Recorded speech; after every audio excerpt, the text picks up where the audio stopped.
Pope Francis was a believer in sport as a place of unity where people could come together. He championed the Special Olympics, hosting a delegation of Special Olympics athletes in 2017 to commemorate the 50th anniversary of the Games, when a girl named Hema, chosen to hand the pontiff a gift, stayed alongside him as he gave his remarks.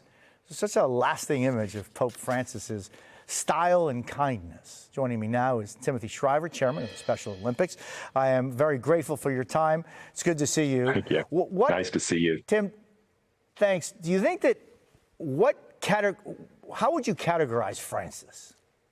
Well, I think what you saw in that image says it all. I mean, this is a man, as you just heard in the report, that wanted to be close to people who are forgotten, people on the margins, people who are often overlooked, people who aren't seen, aren't valued. And so he welcomed over and over again Special Olympics athletes because I think he saw in them a little bit the key to healing the breaches in our culture, to seeing people as being at one with each other. If he could bring them to the beautiful halls of the Vatican, he would change not just their lives, but the Vatican itself. People would begin to see their little Hema sitting at 5 years old on the bishop's chair, the chair of the teacher.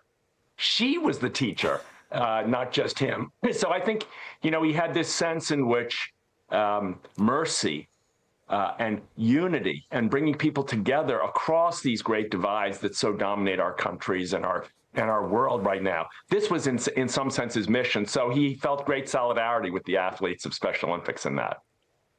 And what do you think is going to be his main legacy? We were talking earlier with Chris Jansing whether the new pope would be chosen from the traditionalist or the reformist side of the church. What do you think Francis's impact is going to be?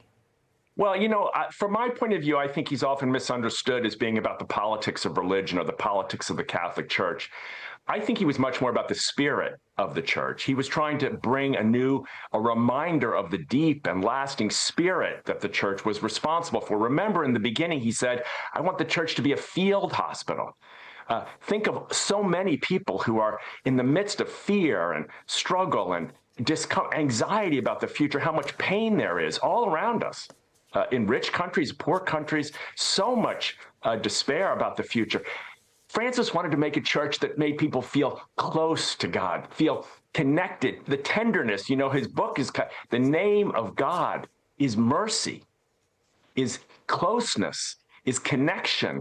I think his legacy will be that we have all been awakened to a common spirit across religions. And that common spirit can actually be the source of healing for so many things that are causing us pain in the world today. Right. Just brilliantly said, Tim. Thank you. I'm just wondering how Special Olympics and how we can help support Special Olympics. Well, you're wonderful to ask. Look, I think the main message of the Special Olympics movement is bring people together. We're an inclusion revolution. I was there when Hema went up and sat on the bishop's chair next to the Pope, and I was asked to give remarks. I was completely flustered. But I was reminded when I saw her and I saw him that I was in a community of welcome, and this is the gift of Special Olympics athletes. We're not a call-out movement. We're a call-in movement. So I invite people to check out your local Special Olympics programs, volunteer if you have time, contribute your gifts, whatever they might be, to building this sense in which we are all in it together.